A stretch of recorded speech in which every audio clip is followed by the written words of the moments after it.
नमस्कार, सत श्री अकाल। कैसे हैं आप लोग? उम्मीद करता हूँ एकदम मस्त तंदुरुस्त होंगे। जिंदाबाद।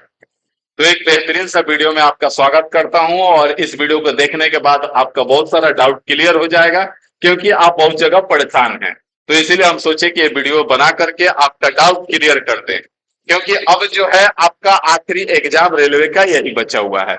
तो बात को समझिएगा, क्योंकि बिना एनालिसिस और बिना रिसर्च का कुछ भी नहीं होता है। हर चीज पे एनालिसिस कीजिएगा, रिसर्च कीजिएगा, जब उसको गहराई में जाकर के समझने का प्रयास कीजिएगा तभी जाकर के बातें समझ में आती हैं। तो यहाँ पे अगर हम railway group D exam date का बात करें तो आप तुरंत कहेंगे कि अरे एग्जाम डेट कैसे बताएंगे गुरुजी, कि मामला तो भर्ती जो है कोर्ट में है। तो आपको बता दें कि हमारा जो ग्रुप डी का मामला है वो दिल्ली हाई कोर्ट में है। कहां पे है, बात को समझेंगे। दिल्ली हाई कोर्ट में है भाई साहब। ठीक है, यहाँ पे ध्यान देंगे। आपका मामला जो है दिल्ली हाई कोर्ट में है। ठीक है, दिल्ली हाई कोर्ट में पहले मामला था। बात को समझिएगा गहराई से, उसके बाद सारा चीज एक एक डाउट क्लियर हो जाएगा। यहाँ पे इसका सुनवाई जो था पहले 26 जुलाई को होना था, लेकिन उस दिन बंद होने के कारण इसका सुनवाई 28 जुलाई को हुआ। 28 जुलाई को हुआ। इधर रेलवे रिफॉर्म का मुद्दा तेजी से चल रहा था उस समय। रेलवे रिफॉर्म का मुद्दा जो है बहुत तेजी से चल रहा था। हमारे आदरणीय गुरुजी जो थे राकेश यादव सर, वो उन्होंने काफी इस मुद्दा को बढ़ चढ़ के आगे बढ़ाया था। लेकिन कुछ ऐसे शिक्षकों में भी अब नेता टाइप घुस चुके हैं जो इसको आगे नहीं बढ़ने दे रहे हैं। सबसे ज्यादा गुस्सा तो इस बात पे आता है कि यहाँ पे भी इनको नेतागिरी करना होता है। तो इस मुद्दे को भी लगभग दबा दिया गया है कि अब ये मुद्दा नहीं उठेगा। कारण कि जो रेलवे, एक तो पहले ही हो गया है कि आईटीआई वाले शिक्षक अलग हो गए हैं, रेलवे वाले शिक्षक अलग हो गए, एसएससी के शिक्षक अलग हो गए। जबकि रेलवे का भी मैथ सेम आता है, आईटीआई वाले जो रेलवे का एग्जाम देंगे उनका भी मैथ सेम है, एसएससी का भी मैथ सेम है। सब में वही टॉपिक पढ़ना है, वही क्वेश्चन करना है, लेकिन शिक्षक अलग अलग हो चुके हैं। कि कौन बांटा हमको नहीं पता है। हमको नहीं पता है, आप लोग कमेंट करके बताएंगे कि हम किस शिक्षक में आते हैं, रेलवे के शिक्षक में कि आईटीआई वालों के शिक्षक में कि एसएससी के शिक्षक में। कारण कि हमको नहीं पता है। हम जो क्वेश्चन कराते हैं वो सारा क्वेश्चन कराते हैं, रेलवे का भी करा देते हैं, एसएससी का भी करा देते हैं। तो ये तो पहले सबसे बड़ा दिक्कत है। तो जो रेलवे का शहंशाह खुद को रेलवे का शहंशाह समझते हैं, तो उनका औकात नहीं है कि इस मुद्दा को आगे लेके बढ़े। ठीक है, उनको कोर्स बेचने से मतलब है और उनको पैसा कमाने से मतलब है। एक जो उतरे थे राकेश यादव सर, तो कहा जाए तो भीष्म पितामह, और पैसा कमाने का बात किया जाए तो भाई साहब आज लोग जितना ऑनलाइन में कोर्स बेच करके खुश होते हैं ना, कि अरे हम इतना कोर्स बेच दिए, उतना तो वो ऑफलाइन में पढ़ाए हैं। उतना एक एक बैच चला है ऑफलाइन का उनका। ठीक है, तो उनके सामने पैसा का तो बात ही छोड़ दो, पैसा कमाने का। ठीक है ना, इतना बड़ा प्लेटफॉर्म खड़ा करना सबके बस की बात नहीं होती है। और जो उस प्लेटफॉर्म पे है देख रहे हो, सबके सब एक एक से एक दिग्गज है। तो इस मुद्दा को लगभग आपका दबा दिया गया किसके द्वारा, जो खुद को रेलवे का शहंशाह बोलते हैं। ठीक है, क्योंकि आप भी उन्हीं का सुनते हैं। आपको भी समझदारी नाम का चीज नहीं है। छोड़िए, खैर उस सब बात को हटाइए। तो ये मुद्दा जो है 26 जुलाई को बंद के कारण ये मुद्दा आपका सुना नहीं गया। 28 जुलाई को हाई कोर्ट ने ऑर्डर दिया और इस कोर्ट को ट्रांसफर कर दिया कैट के पास। इस कोर्ट को ट्रांसफर कर दिया कैट के पास। कैट में जो पहली सुनवाई है इस पे 18 अगस्त को है। ठीक है, कैट में जो पहली सुनवाई है इस पे 18 अगस्त को है। अब 18 अगस्त को है तो आप कहेंगे कि अब क्या होगा सर, अगला सुनवाई हो सकता है 28 से नवंबर को हो जाए। तो अब ऐसा नहीं होगा। ठीक है, अब आपको हम बता दें कि हाई कोर्ट में जो मामला था, इस हाई कोर्ट ने कैट को सीधा आदेश दिया है कि जो भी है 1 महीना के अंदर, 30 डेज के अंदर इसका डिसीजन दे दिया जाए। क्या कर दिया जाए, डिसीजन कर दिया जाए। डिसीजन कर दिया जाए। इसका सारा डॉक्यूमेंट वगैरह सब कुछ तैयार है, इसमें अब केवल कैट को डिसीजन लेना है। तो यहाँ पे दो चांस बनते हैं। 18 अगस्त को हो सकता है तो आपका 18 अगस्त को कल आपका निर्णय आ जाए कि इस पे क्या होने वाला है। अब निर्णय कुछ भी हो सकता है। आईटीआई वालों के पक्ष में भी जा सकता है, 10th वालों के पक्ष में भी जा सकता। 10th वालों के तो पक्ष में नहीं जाएगा, क्योंकि वो तो आईटीआई और 10th दोनों पे है। ऐसा नहीं है कि केवल 10th हो जाएगा, आईटीआई तो वो बढ़ ही सकते हैं। तो या तो हो सकता है आईटीआई वालों के पक्ष में चला जाए, या तो हो सकता है कि आईटीआई के पक्ष में ना जाकर के तो जैसे मामला है वैसे ही रह जाए और अगली भर्ती पे इस पे बात पे ध्यान दिया जाए। ये हो सकता है। ठीक है, तो 18 अगस्त को अगर सुनवाई हो जाता है तो ये हो सकता है।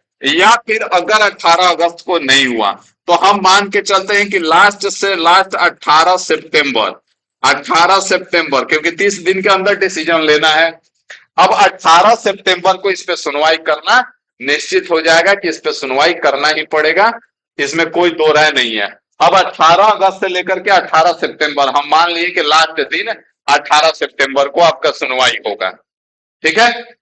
18 सितंबर तक तो आपका सुनवाई हो जाएगा, इसका डिसीजन इस बीच में कहीं पे भी आ जाएगा। अब आप कहेंगे सर जी एग्जाम डेट, तो आप रेलवे का एक पैटर्न देख रहे होंगे, जो एग्जाम का पैटर्न चल रहा है रेलवे का।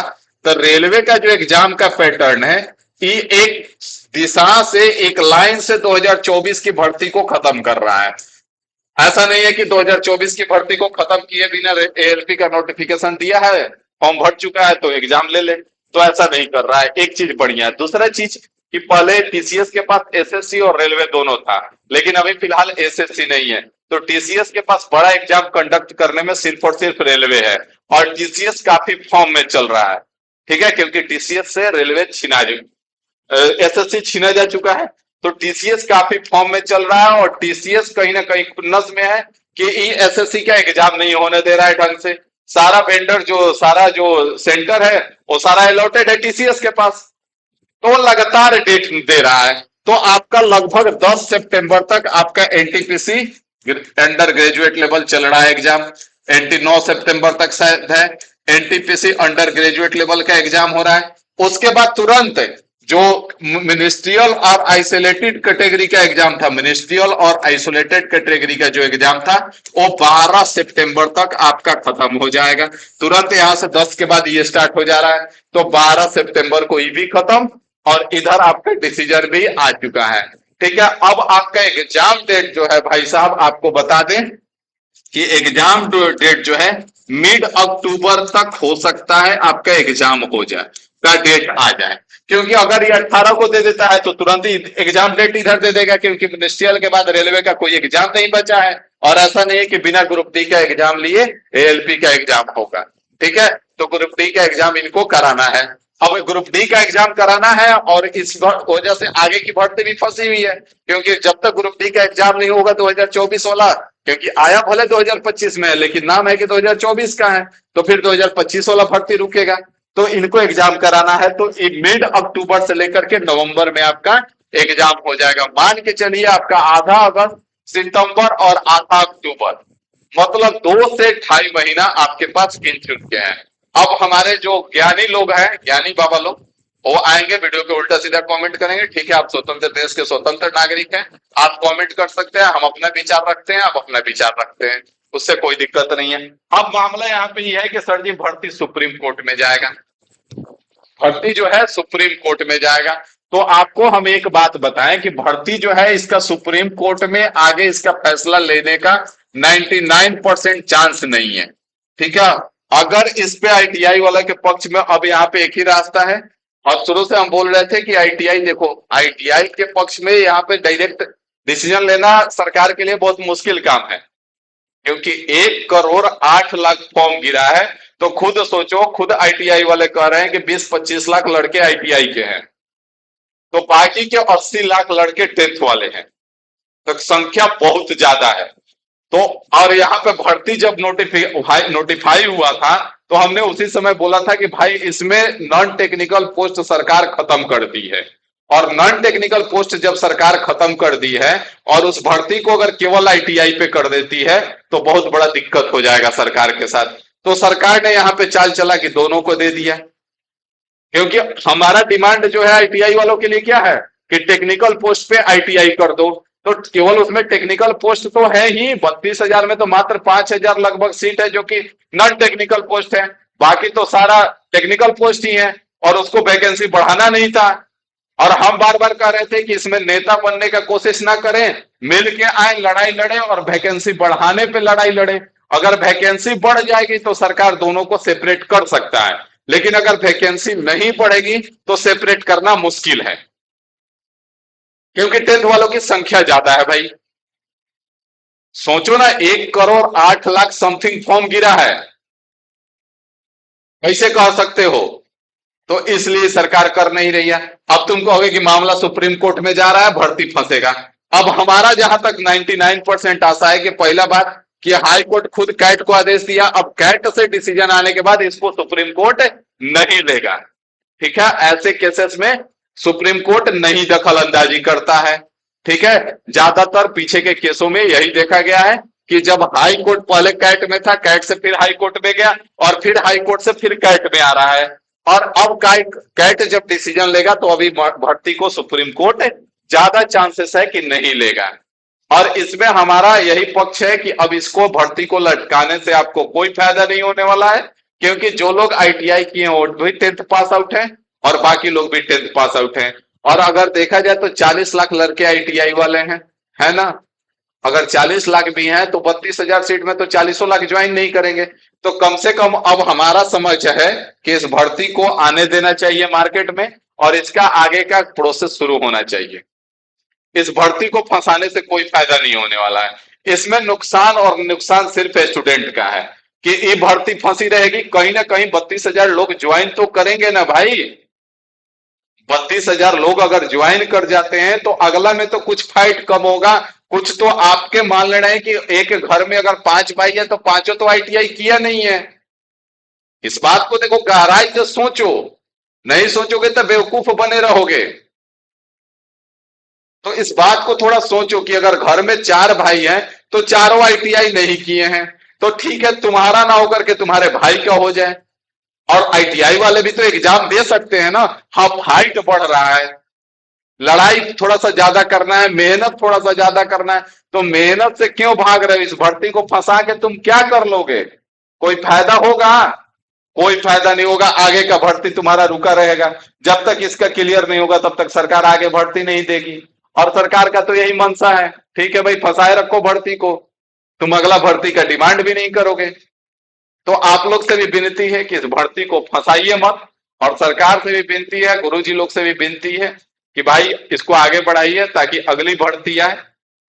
और इस पे अगर ऐसा इस बार नहीं हो रहा है तो इसमें प्रस्ताव रखा जाए कि अगली भर्ती पे इस बात का ध्यान रखा जाए, अगली भर्ती में सेपरेट करके दिया जाए, क्योंकि भर्ती फंसाने से अब कोई फायदा नहीं है।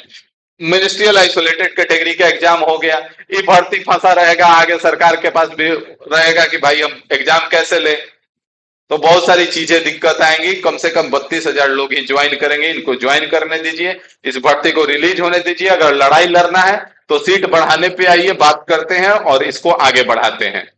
ठीक है, मुहिम चलाते हैं। इनसे भी, गुरु जी से हम आवेदन करेंगे, अगर हो सके तो राकेश यादव सर को वीडियो में टैग कीजिए, और इनसे भी हम निवेदन करेंगे कि सर इस मुद्दा को आप आगे बढ़ाइए, आप ही जो है इसको आगे बढ़ा सकते हैं। और यहाँ कहने के लिए रेलवे के शहंशाह लोग हैं, बाकी इनको बच्चों से कोई लेना देना नहीं है। ऐसे करके, कभी ऐसे करके, कभी ऐसे करके इनको कोर्स बेचने से मतलब है। और कोर्स भाई ठीक है, हम कहते हैं कि कोर्स बेचवा किसी को हम नहीं बोलते हैं, कभी नहीं सुने होंगे भाई, कोर्स सब कोई बेच रहा है, ये भी बेच रहे हैं, हम भी बेच रहे हैं, जिसका जितना बिक रहा है उतना बिक रहा है। लेकिन ये कहना गलत बात है कि रेलवे में इनको आना था। भाई एक बात तुम बताओ कि ऐसा कौन लड़का है जो रेलवे का एग्जाम क्रैक कर सकता है, रेलवे निकालने का क्षमता रखता है, और वो राकेश यादव सर को न जान रहा हो? हमको नहीं लग रहा है कि कोई भी होगा। एक डिकेड चला है यार उनका, एक युग से चले आ रहे हैं, आज नए नहीं पनपे हैं साल 2 साल में कि वो आए हैं और खत्म हो जाएंगे। एक डिकेड के सब लोग फिर से पितामह रहे हैं। एक लाइन में बता दिए ना कि उन समय का देखा हुआ है हम लोग का, कि जिस समय जितना कोर्स बेच के आज लोग ऑनलाइन में खुश होते हैं ना, 200 400 500 का कोर्स, उतना तो इनका ऑफलाइन का बैच चलता था। तो इसलिए सब लोग से यही विनती है कि इस भर्ती को फंसाने से आपको कोई फायदा नहीं होने वाला है। इस भर्ती को आगे रिलीज होने दीजिए और चीजों को आगे बढ़ाइए। ठीक है, बाकी अगर आपको कुछ आपका विचार है तो आप व्यक्त कर सकते हैं। मिलते हैं अगले वीडियो में अगली जानकारी के साथ, ठीक है ना। अभी के लिए इतना ही रखते हैं। Thank you.